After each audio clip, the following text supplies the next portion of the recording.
हम उस देश के वासी हैं,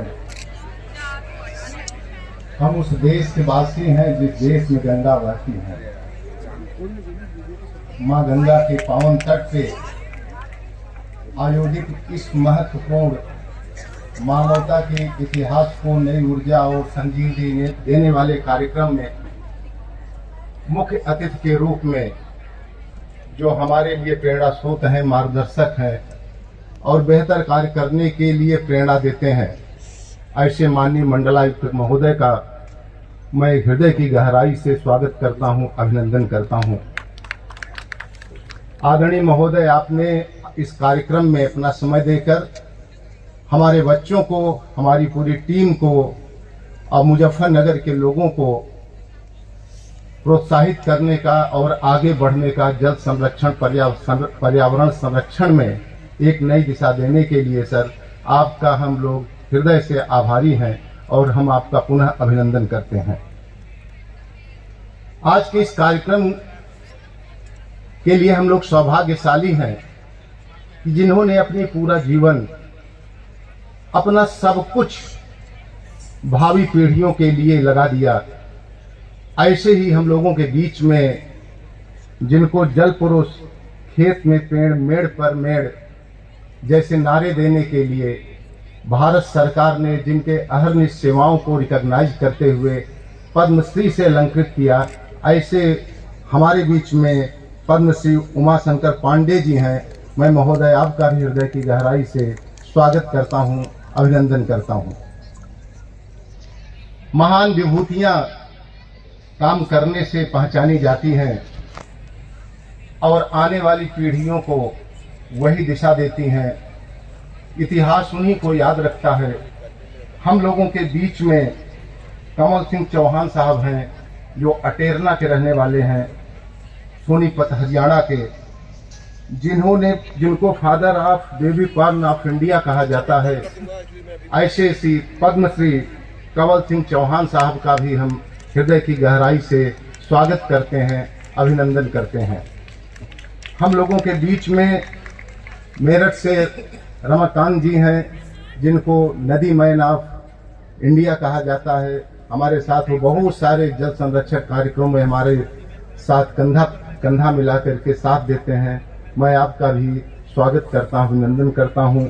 हम लोगों के बीच में अमेश साठे जी हैं, जो जल संरक्षण के दिशा में माइलस्टोन के रूप में जिन्होंने काम किया है। महोदय, मैं आपका भी हृदय की गहराई से स्वागत करता हूं, अभिनंदन करता हूं। हमारे बीच में इस जनपद के सम्मानीय शिक्षकगण हैं, बुद्धिजीवी हैं, पर्यावरणविद हैं। मैं आप सभी का भी स्वागत करता हूं, अभिनंदन करता हूं। इस जनपद के हमारे सभी पत्रकार मित्र हैं, जो समय समय पे हमें हमारी कमियों को जागृत करते हैं और बेहतर करने के लिए प्रेरित करते हैं। आप सभी मित्रों का भी मैं स्वागत करता हूं, अभिनंदन करता हूं। पुनः मैं भावी भारत की निर्माता, आने वाले भविष्य को संवारने वाले हमारे सामने बैठे हुए हमारे प्यारे बच्चों, मैं आपका स्वागत करता हूं, अभिनंदन करता हूं। आशा करता हूं कि आप यहां से जाने के बाद अपने क्लास में, अपने घर में, अपने गांव और मोहल्ले में सभी को बताएंगे कि हम एक इतनी बड़ी धरोहर के स्वामी हैं जिसको हम लोग खुद ही नहीं जानते। मुजफ्फरनगर के लोगों से जब मैं पूछता हूं कि हैदरपुर वेटलैंड को जानते हैं, कहते हैं कहीं बिजनौर में है। तो इसी आशय से हमने आज यहाँ एक कार्यक्रम रखा है कि हम अपनी धरोहर को, अपनी विरासत को, अपने संप्रभुता को, हमें प्राकृतिक सौंदर्य को हम खुद निहारें, अभिभूत हों, लोगों को भी दिखाएं और आने वाली पीढ़ियां जान सकें। जब यहाँ का बच्चा कभी कोई बाहर जाए, किसी इंटरव्यू में जाए, कहीं अपना परिचय देना हो, तो कहेंगे कि हम भाई सबसे बड़े रामासर साइट के हैदरपुर वेटलैंड में एक जनपद मुजफ्फरनगर है, हम वहां के निवासी हैं। हमारे मनीषियों ने एक संकल्पना की थी, यावत् भूमंडलम धत्ते सशैल वनकाननम तावत् तिष्ठत मेदिन्याम संतति पुत्र पौत्री।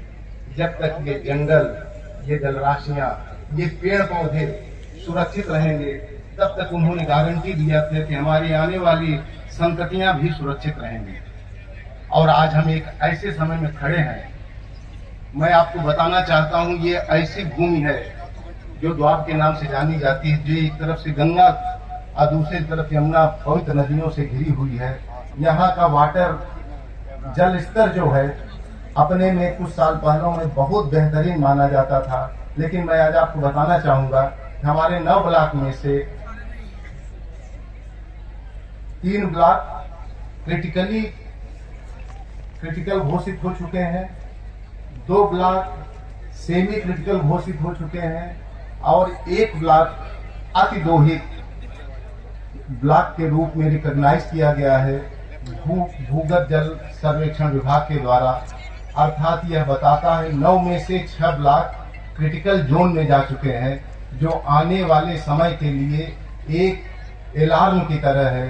ये हम लोगों को सभी को समझना पड़ेगा कि यदि हम अभी नहीं सुधरे, हम अभी नहीं चेते, हमने अभी इसका महत्व नहीं समझा, तो आने वाली पीढ़ियां हमारी कथनी पे पछताएंगी। बच्चों, मैं चाहूंगा कि जल को किस प्रकार से संरक्षित किया जाए। गुरुजनों से मैं ये निवेदन करूंगा कि आने वाली पीढ़ियों को, बच्चों को यह बताएं कि यदि हम अपना कल बचाना चाहते हैं तो आज हम जल को संरक्षित करना सीखें। ये जो जगह है, ये रामासर साइट के रूप में पक्षी विहार अभयारण्य के रूप में रिकॉग्नाइज किया गया है भारत सरकार के द्वारा। यहाँ विभिन्न प्रकार के पक्षी, ये पूरा जो हमारी बाईं तरफ है, दाहिनी तरफ है, यहाँ ऑस्ट्रेलिया से लेकर विदेशों से लेकर इसमें पूरा ये 2 महीने यहाँ प्रवास करते हैं। आने वाले 15-20 दिन में यहाँ और बड़ी संख्या हो जाएगी पक्षियों की। तो ये हमारे लिए एक बहुत बड़ा पर्यटन स्थल के रूप में हम इसको विकसित कर सकते हैं, पूरे विश्व को बता सकते हैं कि ये इतना बड़ा पक्षी विहार अभयारण्य है, जिसको हम लोग और बेहतर ढंग से कैसे करें, कैसे उसको विकसित करें, उसको भी मंथन करने के लिए हम लोग आज यहाँ इकट्ठे हुए हैं। आप लोग जानते हैं कि ये हस्तिनापुर वन्य जीव अभयारण्य क्षेत्र है, जहाँ बहुत बड़ी मात्रा में बारहसिंघे पाए जाते हैं और ये प्रोटेक्टेड फॉरेस्ट के नाम से जाना जाता है। हम लोग अपनी इस धरोहर को भी पहचानें और सभी में इसका प्रचार प्रसार करें। हमारे समय में गंगा दाहिनी तरफ का ये अगाध जलराशि है और यहाँ डॉल्फिन साइटिंग भी होती है। यहाँ बहुत सारी डॉल्फिन मछलियाँ दिखाई पड़ती हैं। बहुत सारे पशु पक्षी प्रेमी, पर्यावरण प्रेमी आकर के यहाँ घंटों बैठ करके उन मछलियों के करतब को देखते हैं। तो मैं चाहूँगा ये सभी को पता चलना चाहिए कि ये अमूल्य धरोहर हमारी ही है। हम आने वाले समय में, मैं आयुक्त महोदय से निवेदन किया था जब सर ने यहाँ ज्वाइन किया था कि सर इस एरिया को हम कैसे विकसित कर सकते हैं, कैसे हम इसका विकास कर सकते हैं और ऐसी कौन सी पद्धति है जिससे वन्य जीवों को, हमारे पक्षियों को, जल जीवों को कोई असुविधा न हो, उनको कोई हानि न पहुंचे और हम पूरे विश्व के लिए इस पर्यटन स्थल को एक विकसित, सुविधाजनक और पर्यटकों के लिए आरामदायक कैसे बनाएं। सर ने तत्काल सहमति दी थी कि मैं आऊंगा और मैं देखूंगा कि इसको कैसे और बेहतर ढंग से किया जा सकता है। सर की ही प्रेरणा से आज हमने यह कार्यक्रम आयोजित किया है। ये अभी शुरुआत है और हम लोग इसको आने वाले समय में छोटे छोटे कार्यक्रम के द्वारा इसको और कैसे बेहतर ढंग से संवार सकते हैं, कैसे इसको सहेज सकते हैं, इसको कैसे विकसित कर सकते हैं, इस पे हम लोग लगातार विचार और मंथन करते रहेंगे।